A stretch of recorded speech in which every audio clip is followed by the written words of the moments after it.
rapid test, suntikan tes, langsung swab atau selama lebih baik mati karena COVID daripada mati kelaparan.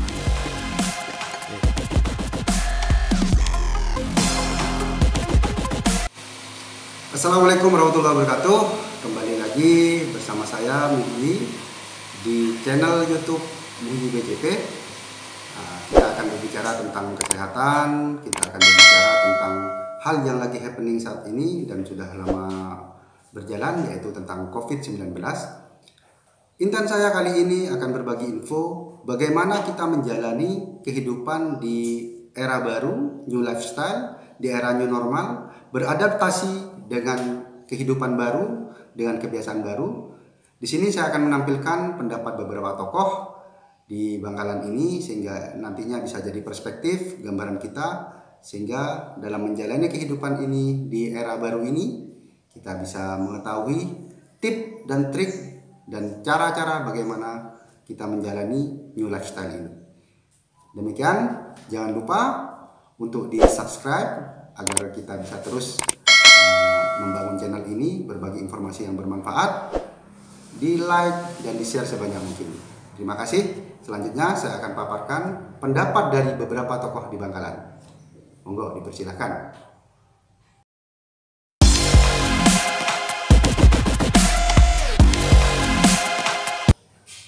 Memulai sesuatu yang baru itu memang bukan hal yang mudah. Kalau dalam istilah waktu saya ngaji dulu itu kullu ibtida'in usrun. Setiap sesuatu yang ngawal itu memang ada kesulitan-kesulitan. Tapi kesulitan itu bukan sesuatu yang tidak bisa untuk taklukkan, asalkan kita mau dengan serius untuk memulai. Ketika bicara new normal, mestinya yang komponen-komponen yang harus ada komitmen keseriusan adalah pihak pemerintah sendiri sebetulnya, karena pemerintah yang mempunyai kekuasaan untuk memaksa masyarakat agar bisa mengikuti apa yang diarahkan dan yang diinginkan oleh pemerintah. Meskipun di sisi yang lain pemaksaan itu konotasinya adalah ada unsur ketidakmanusiaannya. Tapi kalau memang new normal itu menjadi sebuah orientasi dan harus terlaksana oleh pemerintah, ya tahapan untuk pemaksaan itu memang harus ada gitu ya. Tapi bagaimana, menurut saya lebih baik pemerintah itu memberikan langkah-langkah persuasif agar masyarakat bisa dengan sendirinya, dengan kesadarannya, dengan kemauannya sendiri untuk mengikuti apa yang diinginkan oleh pemerintah. Tapi kalau itu tidak dimulai, new normal itu hanya sebatas istilah saja saya yakin. Tapi sebetulnya new normal itu sendiri tanpa disadari ya, itu sudah berjalan setiap saat, setiap tahun sebetulnya. Dulu kita asing dan agak tidak familiar dengan YouTube, tidak familiar dengan apa ini namanya HP ini apa namanya, Android. Sekarang ini sudah menjadi sesuatu kebiasaan dan menjadi kebudayaan, dan banyak orang yang sekarang tidak lega hatinya ketika tidak megang HP. Itu sudah awalnya bagaimana? Nah, kalau bisa negara itu, pemerintah itu mencari cara bagaimana kebiasaan itu terbentuk secara sendirinya, dengan tidak terlalu memberikan ruang yang sebesarnya pemaksaan yang tadi itu. Meskipun itu adalah salah satu cara untuk bagaimana new normal itu bisa tercipta dengan cepat dan tepat. Itu pikiran jawaban dari saya tentang masalah new normal. Walaupun sebetulnya new normal itu akan tercipta dengan sendirinya sebetulnya, tapi bentuknya seperti apa, itu yang memang penting untuk diarahkan oleh yang mau merekayasa tentang masalah new normal itu mau dibentuk seperti apa. Itu.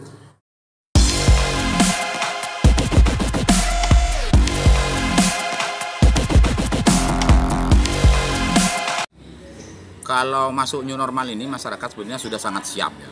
karena sudah anggaplah ini sudah selama 4 bulan ini ada PSBB, ada keharusan pemaksaan pemakaian masker, hand sanitizer segala macam, sudah pasti sudah tahu semua, sudah pinter semua. Nah, jadi kalau kesiapan masyarakat saya kira sudah siap sekali untuk menghadapi new normal. Tinggal prakteknya nanti seperti apa dan pengawasan dari pemerintah itu seperti apa untuk new normal ini. Karena tetap harus ada pengawasan, penekanan, dan sedikit pemaksaan. Tetap itu harus ada. Masyarakat kita ini kalau tidak ada pengawasan juga nanti tidak akan patuh. Jadi pemakaian masker, new normal kan pakai masker, cuci tangan, tetap social distancing, tetap physical distancing, kemudian tetap cuci tangan, tetap jaga jarak dan lain-lain itu tetap harus ada pengawasan, tetap dipatuhi.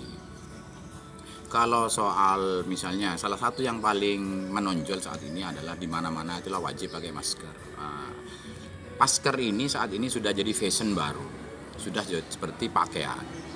Jadi sekarang sudah ada fashion yang bergambar, fashion yang pakai logo segala macam itu. Saya kira kalau itu sudah bisa. Cuman kebiasaan adat timur ini untuk tidak bersalaman, kemudian menjaga jarak, kemudian budaya kita misalnya ada resepsi pernikahan, ada acara-acara yang mengumpulkan orang banyak, itu yang saya kira masih harus perlu pengawasan dan evaluasi lagi seperti apa. Apakah perizinnya akan dibebaskan seperti yang dulu?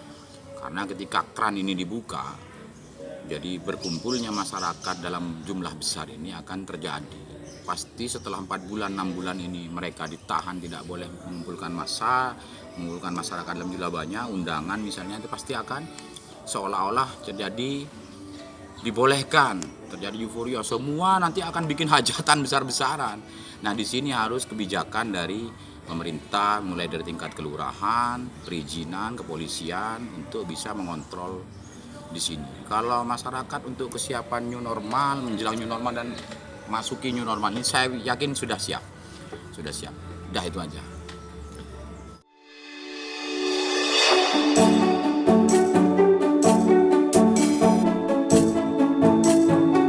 Ada sebuah keresahan masyarakat, ada ketidakpercayaan masyarakat terhadap rumah sakit. Karena asumsi masyarakat, sebagian besar masyarakat, orang itu kalau sudah masuk rumah sakit akan di-COVID-kan.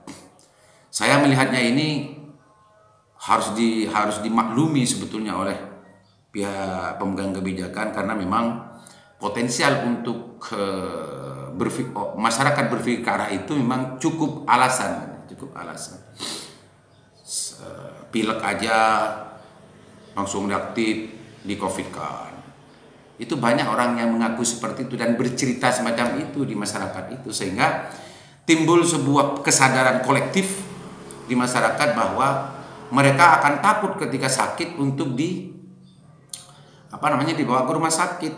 Dan saya khawatir dalam pikiran saya, jangan-jangan kematian itu nanti akan lebih banyak, tidak hanya akan diakibatkan oleh COVID,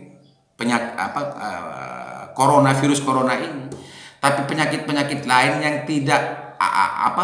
penyakit-penyakit lain yang tidak tertangani oleh dokter karena mereka takut di-COVID-kan itu.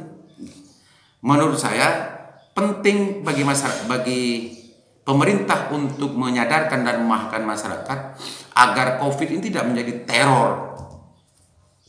Ya bisa saja itu bisa dilakukan dari sosialisasi atau keteladanan. Artinya jangan sampai hanya karena pilek saja itu langsung dianggap COVID dan lain semacamnya gitu. Atau rapid test itu dihapus. Karena dari rapid test itu sebetulnya orang dianggap reaktif, belum tentu COVID, tapi sudah isolasi. Nah itu sebetulnya yang bikin masyarakat takut dan tidak ingin kalau sakit mau ke rumah sakit. Itu salah satu mungkin penyebabnya. Makanya menurut saya salah satunya adalah hentikan rapid test itu, langsung ke swab agar ada ketidaktakutan di masyarakat, agar tidak timbul ketakutan di masyarakat. Karena prokes ini, protokol kesehatan dari rapid test ke swab atau PCR ini justru sebelum positif orang itu terkonfirmasi, itu kan sudah terisolasi orang itu 14 hari karena hanya rapid test. Pilek seperti saya aja bisa saja nanti dianggap reaktif, dan itu secara protokol kesehatan sudah diwajibkan untuk isolasi.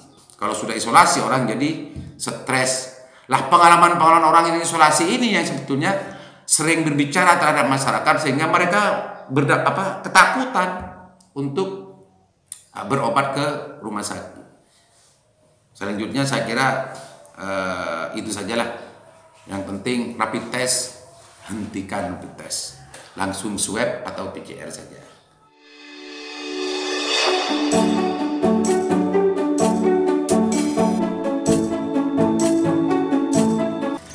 Beberapa kali saya pernah mendapat aduan, mereka takut mau rumah sakit nanti akan dites.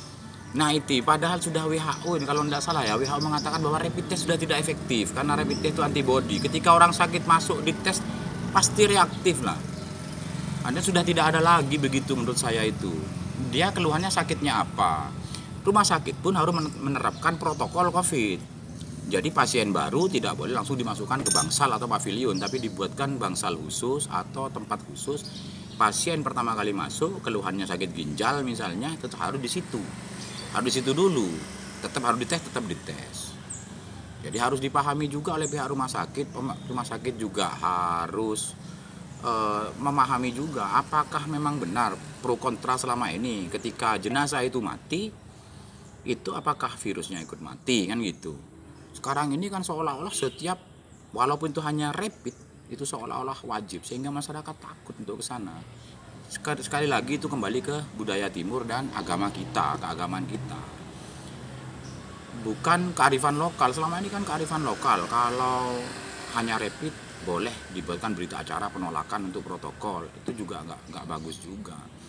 Saya kira memang tetap harus dites, tapi tidak semua jenazah itu hasil rapid itu langsung dibuat itu rapid dan dibuat protokol pemakaman seperti itu.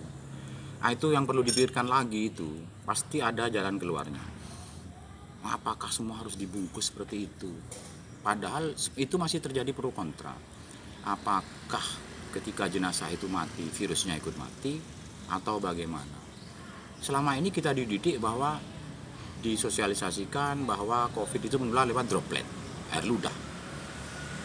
Kan orang meninggal itu tidak mengeluarkan ludah di situ. Itu bahasa simpel masyarakat kan begitu yang berbicara kepada saya itu. Loh kan orang mati tidak meludah, tidak berbicara, tidak ada droplet.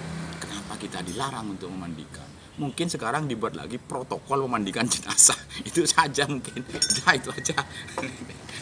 Jadi nggak semua lah orang yang di rumah sakit itu dibuatkan protokol COVID seperti itu. Takut lah. Bisa bangkrut tuh rumah sakit itu kalau gitu. Nah, orang nggak mau lagi ke sana. Apalagi sekarang yang lebih gila lagi menurut saya itu puskesmasnya tutup. Ingat di Bangkalan sudah ada beberapa puskesmas tiba-tiba ditutup. Karena ada pegawainya yang ada staf atau perawatnya yang kena positif COVID, tiba-tiba puskesmas ditutup. Apa hubungannya puskesmas dengan yang kena COVID? Enggak ada, karena masyarakat sudah makin pintar bahwa COVID ini bukan penyakit mematikan. Bukan mematikan. Makanya sekarang walaupun dilarang PSBB dan lain-lain, tetap masyarakat nekat keluar. Beda dengan awal-awal Januari dan Februari ketika isu COVID masuk Indonesia. Orang taunya itu kalau kena COVID mati. Makanya tanpa ada PSBB mereka takut keluar. Setelah lama-lama tahu bahwa COVID tidak mematikan, susah dilarang. Apalagi masyarakat kita lebih utama, lebih baik mati karena COVID daripada mati kelaparan kan gitu. Udah, cukup. Oke.